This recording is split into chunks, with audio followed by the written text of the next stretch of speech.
ಉಪಮುಖ್ಯಮಂತ್ರಿ ಡಿ.ಕೆ. ಶಿವಕುಮಾರ್ ಅವರ ನಿರೀಕ್ಷೆ ಏನಿತ್ತು ಅಥವಾ ಅವರ ಮಹತ್ವಾಕಾಂಕ್ಷೆ ಏನಿತ್ತು ಅದು ಸಾಕಾರ ಆಗಿದೆ. ರಾಮನಗರ ಜಿಲ್ಲೆಯ ಹೆಸರನ್ನ ಬದಲಾಯಿಸೋದಕ್ಕೆ ರಾಜ್ಯ ಸಚಿವ ಸಂಪುಟ ಒಪ್ಪಿಗೆಯನ್ನು ಸೂಚಿಸಿದೆ. ಬೆಂಗಳೂರು ದಕ್ಷಿಣ ಅನ್ನೋ ಮರುನಾಮಕರಣಕ್ಕೆ ಕ್ಯಾಬಿನೆಟ್ ಅಪ್ರೂವಲ್ ಆಗಿದೆ. ಬೆಂಗಳೂರು ದಕ್ಷಿಣ ಜಿಲ್ಲೆಯಾಗಿ ಬದಲಾಯಿಸೋದಕ್ಕೆ ಅನುಮತಿ ಸಿಕ್ಕಿದೆ. ಇದರ ಬಗ್ಗೆ ಸಚಿವ ಎಚ್.ಕೆ. ಪಾಟೀಲ್ ಮಾಹಿತಿಯನ್ನು ಕೊಟ್ಟಿದ್ದಾರೆ. ಜನರ ಬೇಡಿಕೆಯನ್ನು ಆಧರಿಸಿ ಜಿಲ್ಲೆಯ ಹೆಸರನ್ನ ಬದಲಾವಣೆ ಮಾಡಲಾಗಿದೆ. ಜಿಲ್ಲೆಯ ಹೆಸರು ಬದಲಾದರೂ ಕೂಡ ರಾಮನಗರವೇ ಕೇಂದ್ರವಾಗಿರುತ್ತೆ. ಅಂದ್ರೆ ಜಿಲ್ಲಾ ಕೇಂದ್ರ ರಾಮನಗರ ಆಗಿರುತ್ತೆ. ಈಗಿರುವಂಥ ತಾಲೂಕುಗಳೇ ಹಾಗೆ ಕಂಟಿನ್ಯೂ ಆಗುತ್ತೆ.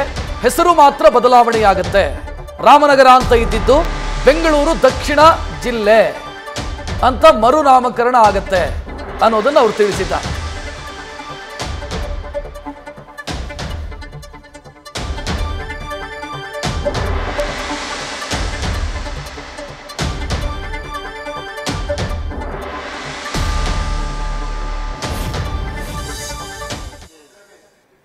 Gadag is a district.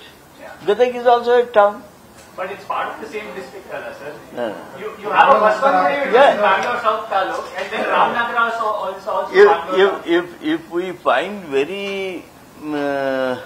realistic problem, then we'll cross the bridge when it comes. Sir, ಚುನಾವಣೆ ಕಾರಣಕ್ಕೋಸ್ಕರ ಮಾತ್ರ ಈ ಒಂದು ಹೆಸರನ್ನ ಬಳಕೆ ಮಾಡಿಕೊಳ್ಳುವಂತ ಪ್ರಯತ್ನ ಇದೆ ಅಂತ ಆರೋಪ ಇದೆ. ಅಂತದ್ದು ಚುನಾವಣೆ ದೃಷ್ಟಿ ಇಟ್ಕೊಂಡು ಮಾಡಿದ್ದಲ್ಲ ಇದು ಜನರ ಬೇಡಿಕೆ ಹಾಗೂ ಜನಪ್ರತಿನಿಧಿಗಳ ಬೇಡಿಕೆ ಹಿನ್ನೆಲೆಯೊಳಗೆ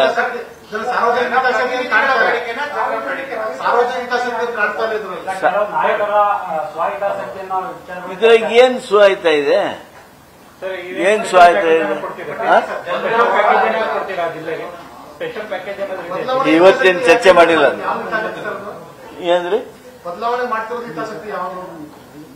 ಸ್ವಾಯತ್ತಶಕ್ತಿ ಅಲ್ಲ ಅಂದ್ರೆ ಬ್ರ್ಯಾಂಡ್ ಬೆಂಗಳೂರು ಆಗ್ಬೇಕು ಅಂತ ಹೇಳಿ ಸರ್ಕಾರದ ಪ್ರಕಾರ ಏನ್ ಬೆನಿಫಿಟ್ ಸಿಗುತ್ತೆ? ನಮಗಿರುವ ಮಾಹಿತಿ ಪ್ರಕಾರ ರಾಮನಗರ ಜಿಲ್ಲೆಯ ರಸ್ತೆಗಳು ಬ್ರ್ಯಾಂಡ್ ಬೆಂಗಳೂರು ರಸ್ತೆಗಿಂತ ಚೆನ್ನಾಗಿದೆ, ಗುಂಡಿಗಳು ಕಡಿಮೆ ಇದೆ ಅಂತ ಇದೆ.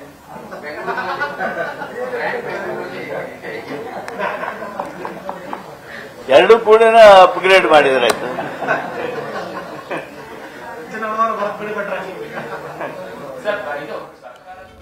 ಈ ಬಗ್ಗೆ ಹೆಚ್ಚಿನ ಡೀಟೇಲ್ ನೀಡೋದಕ್ಕೆ ನಮ್ಮ ಪ್ರತಿನಿಧಿ ಹರೀಶ್ ಫೋನ್ ಸಂಪರ್ಕದಲ್ಲಿ.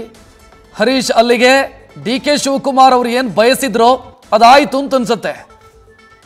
ಖಂಡಿತವಾಗಿ ರಕ್ಷತ್, ಬಹಳ ಮುಖ್ಯವಾಗಿರುವಂತದ್ದು ಕೂಡ ರಾಮನಗರ ಜಿಲ್ಲೆಯನ್ನು ಬೆಂಗಳೂರು ದಕ್ಷಿಣ ಜಿಲ್ಲೆಯನ್ನಾಗಿ ಪರಿವರ್ತಿಸಬೇಕು, ಹೆಸರನ್ನು ಬದಲಾಯಿಸಬೇಕು ಅನ್ನುವಂಥ ನಿಟ್ಟಿನಲ್ಲಿ ಡಿ.ಕೆ. ಶಿವಕುಮಾರ್ ಅವರು ಸಾಕಷ್ಟು ಪ್ರಯತ್ನವನ್ನ ನಡೆಸಿದ್ರು. ಆ ನಿಟ್ಟಿನಲ್ಲಿ ಕೂಡ ಅದು ಚರ್ಚೆಯನ್ನ ಮಾಡಿದ್ರು. ಇದೀಗ ಸಚಿವ ಸಂಪುಟ ಸಭೆಯಲ್ಲಿ ಆ ಒಂದು ವಿಚಾರಕ್ಕೆ ಸಂಬಂಧಪಟ್ಟಾಗೆ ಒಪ್ಪಿಗೆ ಕೂಡ ಸಿಕ್ಕಿದೆ.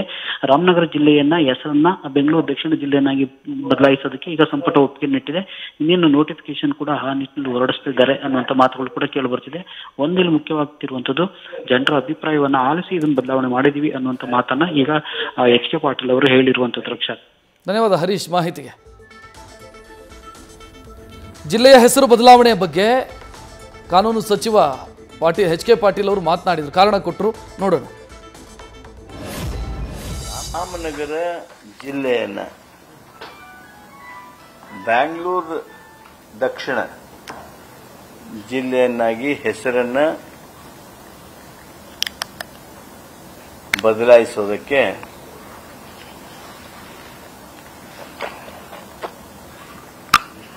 ಸಚಿವ ಸಂಪುಟ ಒಪ್ಪಿಗೆ ನೀಡಿದೆ. ಸೇಮ್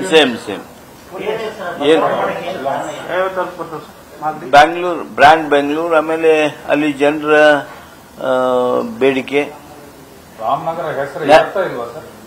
ರಾಮನಗರ ಹೆಸರು ಇಲ್ಲ, ರಾಮನಗರ ಇರ್ತದೆ, ಬಟ್ ಆ ಜಿಲ್ಲೆ ಏನಿದೆ ಅಲ್ಲ, ಆ ಜಿಲ್ಲೆಗೆ ಬ್ಯಾಂಗ್ಳೂರು ದಕ್ಷಿಣ ಜಿಲ್ಲೆ ಅಂತ ಆಗ್ತದೆ.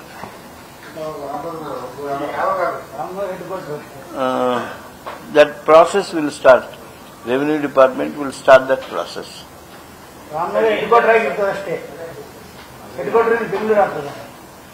ಹೆಸರು ಮಾತ್ರ ಬದಲಾವಣೆ ಆಗುತ್ತೆ. ಡಿ.ಕೆ. ಶಿವಕುಮಾರ್ ಸೇರಿ ರಾಮನಗರದ ಕಾಂಗ್ರೆಸ್ನ ಜನಪ್ರತಿನಿಧಿಗಳು ಯಾರಿದ್ದಾರೆ ಅಥವಾ ರಾಮನಗರ ಜಿಲ್ಲೆಯನ್ನು ಪ್ರತಿನಿಧಿಸುವಂತ ಕಾಂಗ್ರೆಸ್ನ ಜನಪ್ರತಿನಿಧಿಗಳು ಇತ್ತೀಚೆಗಷ್ಟೇ ಸಿಎಂ ಅನ್ನ ಭೇಟಿಯಾಗಿ ಮನವಿಯನ್ನ ಕೂಡ ಸಲ್ಲಿಸಿದರು.